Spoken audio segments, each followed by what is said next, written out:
সবাইকে জয় যিশু।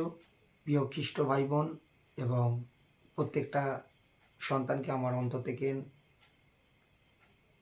শ্রদ্ধা, প্রেম, ভালোবাসা জানাই। আর আজকে আমরা প্রত্যেকে ঈশ্বরের এক বচন নিয়ে এসেছি বিশ্বাসী ও অবিশ্বাসীদের জন্য। প্রত্যেকেই আপনারা এ বচন দ্বারা মনকে পরিবর্তন করতে পারবেন। বচন অর্থাৎ এক ওয়ার্ড, যে ওয়ার্ড আমাদের আদিতে ছিল। আমরা যোহনে যদি বচন পড়ি, যোহন লিখিত সুসমাচার 1 নম্বর অধ্যায় 1 নম্বর পদ বলছে, আদিতে বাক্য ছিল। আদিতে ওয়ার্ড বা বাক্য ছিল, সেই বাক্য ঈশ্বরের কাছে ছিল, আর বাক্যই ঈশ্বর ছিল। অর্থাৎ আমরা বিশ্বাসী এবং অবিশ্বাসী, যারা যিশুকে চিনি না এবং যারা চিনেছি, প্রত্যেকের জন্য এই বচন। যে বচন কিনা বচন আদিতে ছিল, অনেক পূর্বকাল আগে ঈশ্বরের কাছে ছিল। যে বচন আমি বলছি, যে বচন ঈশ্বর আমার মুখ থেকে বলাচ্ছে, যে বচন আজকে পবিত্র শাস্ত্রে লেখা আছে, তিনি আমাদেরকে দাবিতে করে বলছে যে আদিতে বাক্য ছিল। বাক্য কার কাছে ছিল? ঈশ্বরের কাছে ছিল। অর্থাৎ এই পবিত্র শাস্ত্র বচন, পবিত্র শাস্ত্রের বচন ঈশ্বরের কাছে ছিল। তার মানে ভাবুন আপনারা প্রত্যেকে ভাই বোনেরা, যে ঈশ্বরের হস্ততে থাকা কতটুকু জিনিস দামি হতে পারে। আর সেই জিনিসকে যদি আমরা ব্যবহার করি, আমি কি পাবো? হালেলুয়া। আপনি যদি কোনো আশিস থেকেন, বঞ্চিত থাকেন, আপনি যদি সমস্যার পরিপাকের মধ্যে পড়ে থাকেন, আপনি যদি সংকটের মধ্যে পড়ে থাকেন, রোগ বিমারি হতে পারে, আপনার পরিবারের লড়াই হতে পারে, অশান্তি হতে পারে, আজকে আপনাদের জীবনে দুর্ঘটনার পর দুর্ঘটনা, পবিত্র আত্মা বলছে আপনি ঈশ্বর সদাপ্রভুর বচনকে পড়ুন।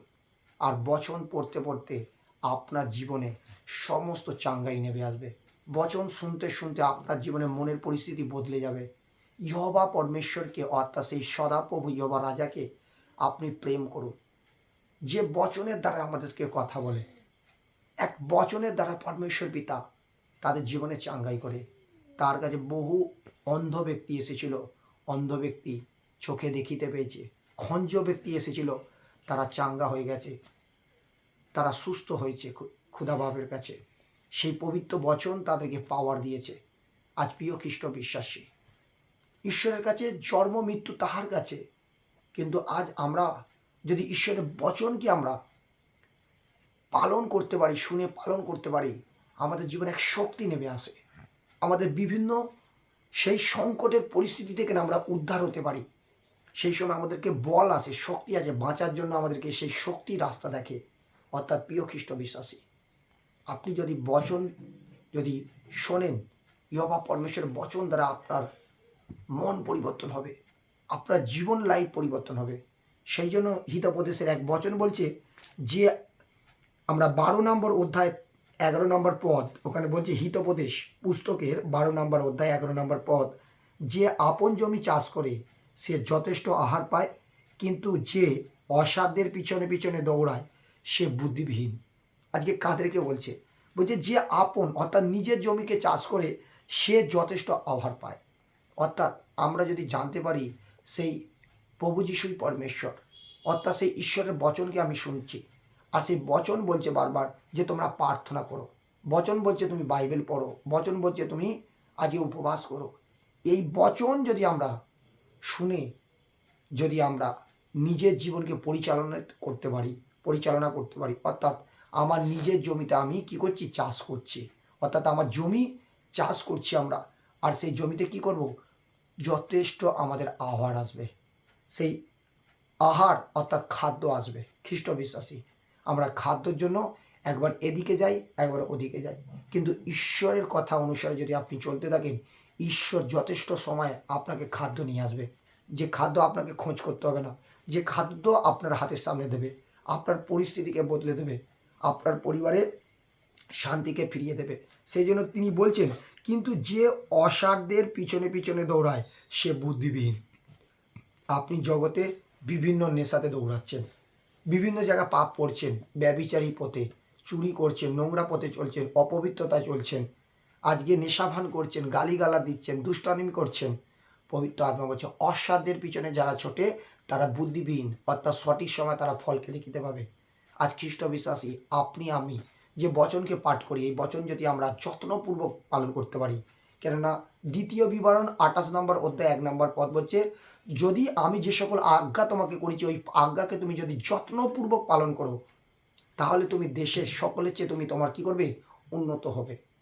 আপনি সকলের চেয়ে উন্নতি হবে, আপনার লাইফ চেঞ্জ হয়ে যাবে। খ্রিস্ট বিশ্বাসী মানুষের লাইফ একদিন চেঞ্জ হয় না। মানুষের লাইফ চেঞ্জ করার জন্য দিন দিন প্রভুর কাছে প্রার্থনা করতে হয়। আর প্রভুর আজ্ঞা অনুসারে আপনি যখন চলতে থাকবেন, হতে পারে আপনার জীবনে এখনও পর্যন্ত সংকট আছে, হতে পারে আপনার জীবনে দুর্ঘটনা ঘটছে, বাট আপনি ওই প্রভুর পথে থাকতে থাকেন, এমন সময় আপনাকে এমন জায়গায় দাঁড় করিয়ে দেবে যে প্রত্যেকটা মানুষ আপনার সেই নিচয়, অর্থাৎ সেই পরমেশ্বরের হাতের নিচয় প্রত্যেকেই আপনারা নত হবেন, প্রত্যেকে জানুপাতিত হবেন ঈশ্বরের কাছে। কেন ঈশ্বর প্রমাণ করে বলে দিয়েছে, অর্থাৎ পরমেশ্বর পিতা বলছে যে আপন জমিকে চাষ করে সে যথেষ্ট আহার পায়, খাদ্য পায়। আপনি প্রার্থনা করছেন, যথেষ্ট খাদ্য আপনাকে পরমেশ্বর দেবে। আপনি প্রার্থনা না করলে কেমনভাবে খাদ্য আসবে? আপনি উপবাস না করলে কেমনভাবে উত্তর আসবে? তাই প্রিয় খ্রিস্ট বিশ্বাসী, আপনার জমিতে চাষ করা শুরু করুন। অর্থাৎ প্রভু যে আপনাকে সে বিশ্বাসের ভূমি দিয়েছে, অর্থাৎ বিশ্বাস দিয়েছে পবিত্র আত্মা, সেই বিশ্বাস অর্থাৎ আপনার যে হৃদয় দিয়েছে, প্রভু এইটা জমি, প্রভু একটা হৃদয়, প্রভু হৃদয়ের মধ্যে বাস করে, এটা একটা জমি ঈশ্বরের। অর্থাৎ ওখানে আপনি বীজ বপন করুন, ওখানে আপনি চাষ করতে থাকুন বীজ বপন করে। এক চাষি যখন বীজ বপন করে কিছুদিন বাদে ফল পায়, অর্থাৎ ফল কাটে, আপনাকেও জানতে হবে আমাকে পরমেশ্বর পিতা এই দেহ দিয়েছে, এই জমি দিয়েছে, এই জমি উর্বর জমি, অর্থাৎ এই জমির উপর আমি বীজ ঢালবো, অর্থাৎ বিশ্বাস বাড়াবো, প্রার্থনা করব, উপবাস করব, বাইবেল পড়বো, প্রভুর আরাধনা করব, চার্চে যাব। আর পবিত্র আত্মা বলছে যত তুমি বেশি করবে তোমার বীজ অঙ্কুর হবে, আর একদিন ওই অঙ্কুর থেকে ওই গাছ বড় হবে আর অসংখ্য ফল তোমার হাতে আসবে। হালেলুইয়া। অর্থাৎ ধৈর্য ধরুন, পরমেশ্বর অবশ্যই আপনাকে আশীর্বাদ করবে। চাষিরা বীজ বপন করে 3 মাস ধৈর্য ধরে তারা প্রচুর ফলে ফলবান হয়। আপনিও ধৈর্য ধরুন। আপনি যদি প্রার্থনা করতে থাকেন ধৈর্য ধরুন। আপনি যদি চার্জে আসতে থাকেন আপনার মনের কথা প্রভুকে জানাতে ধৈর্য ধরুন। অবশ্যই পরমেশ্বর আপনার জীবনে উন্নত করবে। দাউদ ওই সময় প্রার্থনা করছিল, দাউদ সিকিউরিটি হয়ে প্রভুর সেবা করছিল। আপনি যদি কোনো অনুসারে সেবা করে থাকেন সদাপ্রভুর কাছে, আপনিও রাজা হবেন, রাজার সন্তান রাজা হবেন। হালেলুইয়া। আপনার পরিবার রাজা হবে, আপনার পরিবার শান্তি দেখবে। অর্থাৎ খ্রিস্ট বিশ্বাসী আপনি প্রভুর কাছে বারে দ্বারে আঘাত করুন। তারা মতির সাথে বচনে বলছে দ্বারে আঘাত করো, দ্বার খুলে দেওয়া হবে। অর্থাৎ আপনি আঘাত করুন, আঘাতের পর আঘাত করুন, পরমেশ্বর অবশ্যই আপনাকে আশীর্বাদ করবে, অবশ্যই আশীর্বাদ করবে। লুকের 18:1 সেই বিধবা বুড়ি অধার্মিক রাজামশাইয়ের কাছে যাত্রা করতে গিয়েছিল। সেই রাজামশাই অধার্মিক ছিল, বিচার দিচ্ছিল না, কিন্তু বিধবা বুড়ি বারবার তার কাছে দ্বারে আঘাত করছিল। খ্রিস্ট বিশ্বাসী বিধবা বুড়ির কেউ ছিল না, কিন্তু অধার্মিক রাজামশাই তাকে বিচার দিয়েছিল। অর্থাৎ খ্রিস্ট বিশ্বাসী আজকে যে রাজার কাছে আপনি চাইছেন, সে রাজার রাজা, সে সর্বশক্তিমান পিতা, সেই নাসরাত প্রভু যিশু। তিনি পবিত্র, তিনি ধার্মিক, তিনি প্রেমময়, তিনি দয়ালুর ঈশ্বর। তিনি সকল মানুষকে দয়া করেন। অর্থাৎ তার দ্বারা আপনি আঘাত করুন। আপনার দুঃখ, আপনার কষ্ট কোনো মনুষ্যকে নয়, আপনি আপনার মনের দুঃখ, কষ্ট, যন্ত্রণা আপনি প্রভুকে বলা শুরু করুন। প্রভুর সাথে একটা রিলেশন বানান, প্রভুর সাথে একটা প্রার্থনার অভ্যাস করুন, প্রভুকে প্রেম করুন। যেমন পিতা আর সন্তানের সাথে প্রেম থাকে, আপনি তেমনি প্রেম করুন। তিনি নিরাকার, কিন্তু তোমার কথা শোনে। তিনি নিরাকার হলেও তোমার কথা শুনবে আর তোমার কাছে আসবে। তিনি পরমেশ্বর পিতা, তিনি বলে গেছে যোহনেতে, আমি এক সহায়ককে পাঠাবো, সেই সহায়ক তোমাকে সাক্ষী দেবে, সেই সহায়ক তোমাকে আজকে উকিল হয়ে এসে কাজ করবে, সেই সহায়ক তোমার কাছে হেল্পার হয়ে কাজ করবে। হ্যাঁ, পরমেশ্বর পিতার সেই সহায়ক, সেই পবিত্র আত্মা, অর্থাৎ সেই পবিত্র আত্মাকে আহ্বান করুন, যাত্রা করুন, রাতে দিনে দুপুরে প্রভুর কাছে চাউন। যেই স্থানেতে যাবেন হাত তুলে প্রার্থনা করে যান, আপনি অসম্ভবকে সম্ভব দেখবেন, আপনি অসম্ভবকে সম্ভব দেখবেন। আপনার বিজনেস নষ্ট হয়ে যাচ্ছে, বিজনেসের জন্য যাত্রা করুন। পরিবার নষ্ট হয়ে যাচ্ছে, পরিবারের জন্য যাত্রা করুন।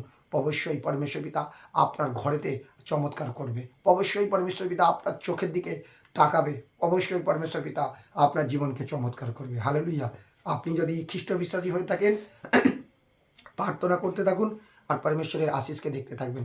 পবিত্র আত্মা আপনার জীবনে স্বর্গ থেকে সেই আত্মার দ্বারায় আশীর্বাদ করবেন, অবশ্যই আশীর্বাদ করবেন। প্রত্যেকেই এই বচন দ্বারা আপনি চলতে থাকুন। অর্থাৎ আপনি বুদ্ধিমান, আপনি সুবুদ্ধি সন্তান। আজকে প্রত্যেকে এই বচন দ্বারা যতজন প্রার্থনা করছেন, যতজন শুনছেন, প্রত্যেকে আশিসকে দেখতে পাবেন। সবকে জয় মসিহ কি, গড ব্লেস ইউ।